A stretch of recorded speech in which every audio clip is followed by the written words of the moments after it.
What's going on, everybody? Jeremy here, back with another Final Order Cutoff video for you guys for the indie comics. This Final Order Cutoff coming this Monday, March 20th, and there are some killer books on here. So we're going to take a look at these. I've got, it's about 10 of them. Some number ones that look incredible and some continuations of series. So let's get into this. We're going to start out with Image Comics, and we've got Black Cloak number 4 from Kelly Thompson and Meredith McLaren. Break in the case may have come too late as things heat up for the Black Cloaks, Essex, and Pax, forcing Essex to face her past and confront it head on, quite literally. Mermaids mourn, Black Cloaks dig, and worlds threaten to collide, which maybe isn't the worst thing. This story is amazing. I will say it again and again. If this does not go on for a very long time, I am going to be so upset. I love Black Cloak and the world, and I will continue to talk about it every time it pops up on anything, whether it be FOC or New Comic Book Day, because it is incredible. And speaking of an incredible story, a fantasy world, and a series that I really love, we've got issue 2 of Stoneheart from Emma Kubert coming from Image Comics. Loved issue 1. We talked to Emma recently, and we had a giveaway for Stoneheart number 1 that I talked about last FOC, and so I am going to announce the winner of that at the end of this video. So if you were one of the 4 people that left a comment on the Emma Kubert video, stay tuned for the end so you can see if you won a copy of Stoneheart number 1. Yeah, I don't know why more of you didn't enter, because this is an incredible comic and I'm giving free stuff away. This week, I don't have anything set to give away, but I am going to try to do more of those in the future. So just keep an eye on the videos. There could be hidden giveaways in FOC videos and New Comic Book Day videos to check out. We're going to go down to the last one on the Image Comics list that I have, and it is a brand new story from James Tynion with art by Jordi Belair and Fernando Blanco. Belair doing the colors, Blanco doing the main artwork in the story, and the cover art here on cover A. I am excited about this new one from him. 1999, Gabrielle and her friends discovered the Undernet, a secret architecture to the internet. They charted their exploration on a message board called World Tree. And that's World Tree with 2 3s instead of 2 E's. Then they lost control. Somebody broke into World Tree. Someone who welcomed the violent hold of the Undernet had on them. At great personal cost, Gabrielle and the others thought they sealed the Undernet away for good. They were wrong. And now they will know the meaning of fear. Fear spelled P-H, 3-4-R. The next major horror outing from multiple Eisner Award-winning writer James Tynion IV and Fernando Blanco, along with Eisner-winning colorist Jordi Belair and Eisner-nominated letter Aditya Bidikar, begins here. I'm excited to check out a brand new James Tynion story. That this one seems to have a lot more, for me, a lot more promise than something like Blue Book, which I loved, but I don't think it has the same epic, long storytelling form power that something like World Tree potentially could have. That's it for Image. I'm going to IDW for the next one. That I somehow missed the number 1 of this. I don't think it's released yet, but number 2 is on FOC and is releasing April 26th, and that is for Saturday Morning Adventures Dungeons and Dragons number 2. I need to get number 1. It either came out last week or will be coming out this coming week. Usually that's how it works with FOC, but I need to track it down because David M. Boer, co-creator of Kanto, writer of Specs, writer of a couple other things, including one from Dark Horse that I'm blanking on, but really love what he's been doing with his writing. And he's writing Dungeons and Dragons, not just Dungeons and Dragons, but Dungeons and Dragons from Saturday Morning Adventures. I'm excited. George Kamadias is on the artwork. Loved George's artwork in Buckhead. So let's go. Saturday morning adventures, Dungeons and Dragons. With all their friends beguiled at the attractions of Waterdeep, Eric and Diana are left to contemplate the kids' future. Where do they really belong? Where are they most needed? But it's more than just the wonders of Waterdeep that have enchanted Presto, Bobby, Hank, and Sheila. Will everyone come to their senses in time? And then hopping on down to the comics and graphics novels section, we're looking at one from Scout Comics. By the Horns, Dark Earth number 8 from Marquesan Nasso and Jason Muir. Issue 7 was a 10 out of 10 for me. It was beautiful. It was all splash pages, and it told a beautiful story while really showcasing Jason's artwork along with Steve Cannon's colors. It's just a phenomenal, well-told story, and now we are going to continue the narrative here as the blight continues to spread across Solothus, as the Argonaut repairs near completion and Yunma's plan for the continent begins to take shape. Across the ocean in Oaxacan, Shinora Zealand, her companions stir up trouble while searching for a way to catch up to Elodie. And next up, from Mad Cave Studios, we've got a new issue from them, a brand new series from Steve Orlando and Sebastian Perez. We've got Exorcists Never Die. Sebastian's artwork is always one of my favorites to look at. I have been following his artwork for a little while now, and I enjoy every bit of it. Exorcists Never Die, number 1 from Mad Cave Studios. Sid Miller and Ellen Blair are the world's two premier combat exorcists. The only problem, after a nuclear breakup years ago, they can't stand each other.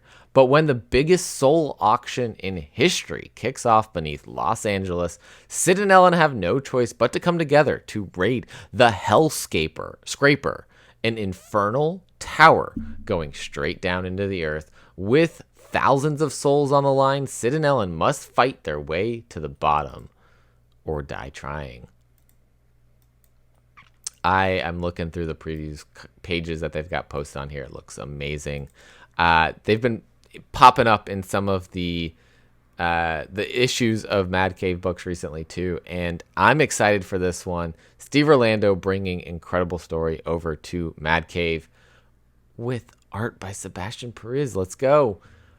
Coming down the list, we got Frank Miller presents Frank Miller's Pandora, issue number 4 from Chris Silvestri, Anthony Marinville, and artist Emma Kubert. I love this series. We've got third issue just came out. I have not gotten to read it yet, but I love the first 2 issues. I love Emma's art. And in this issue, Annabeth and Knox finally discover the relic she has been searching for. But will its power bring salvation or release hell on earth? This issue is an important turning point for the series and not to be missed. Conceived by Frank Miller, written by Anthony Marinville and Chris Silvestri, art by Emma Kubert. Going a little bit further down the list, we've got Liquid Kill number 3 from Whatnot Publishing, written by Max Hoven and Aaron Crow with art by Gabriel Iumazark. We've got an incredible series so far. Issue 1 was a lot of fun. I'm trying to get to writing a review of it. Hopefully I get some time this weekend. We'll see. I pumped out a bunch of reviews this last weekend, so if you haven't gotten to check those out, go to the website down below and check it out.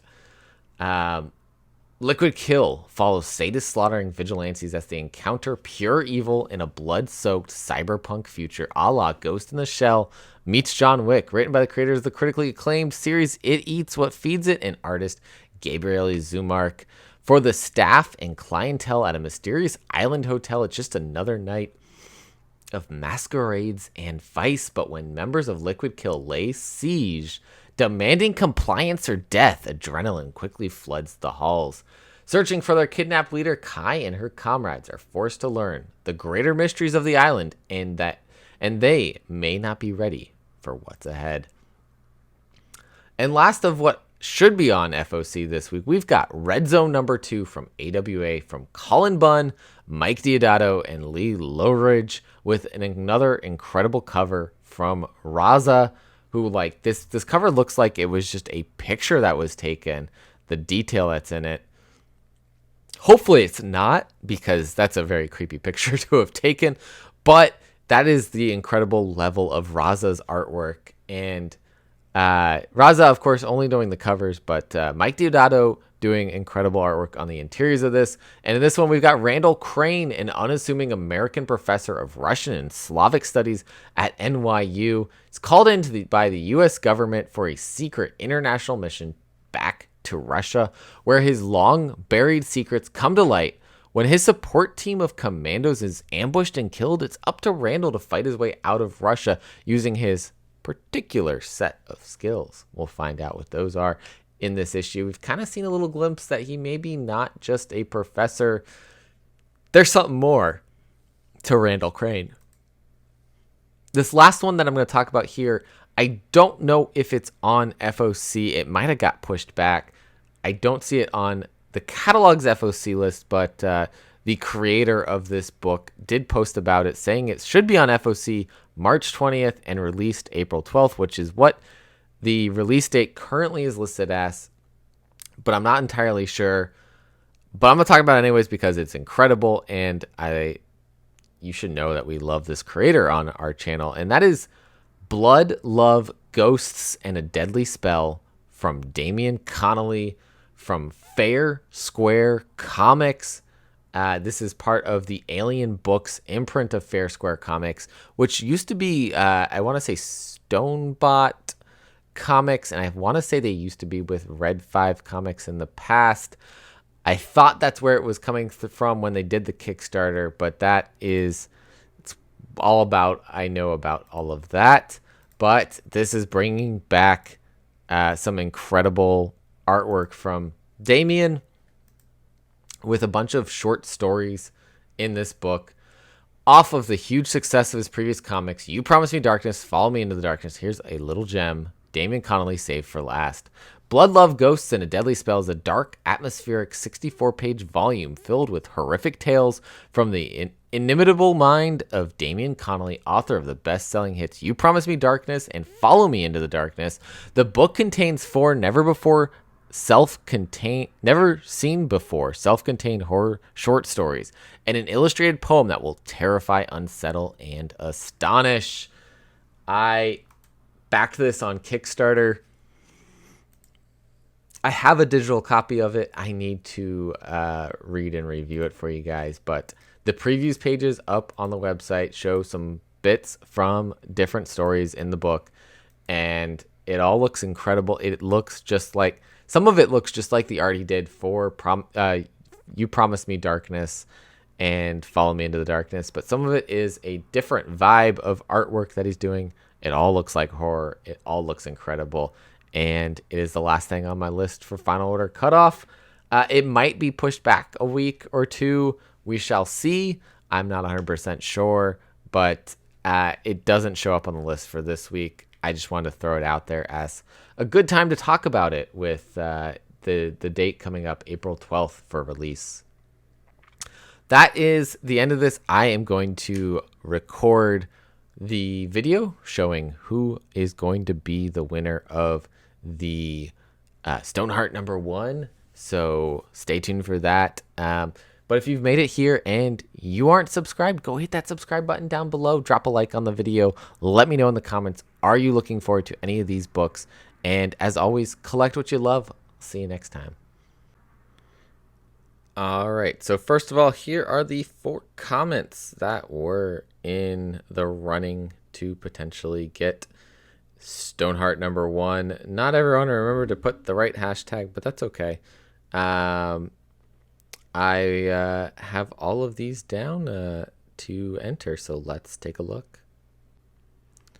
All right, and so there are our 4 right there. John Stout, Steven, Peter Regatta, and All About Comics. Thank you all for commenting on the video, and let's shuffle these a few times just to get it all mixed up. I mean, there's only 4, but can't hurt. 1, 2, 3 and 4, and let's go.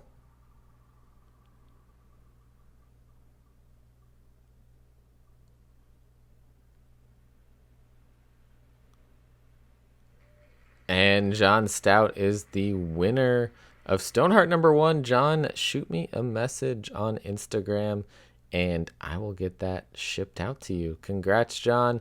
Thank you for commenting, and thank you everybody for watching this video.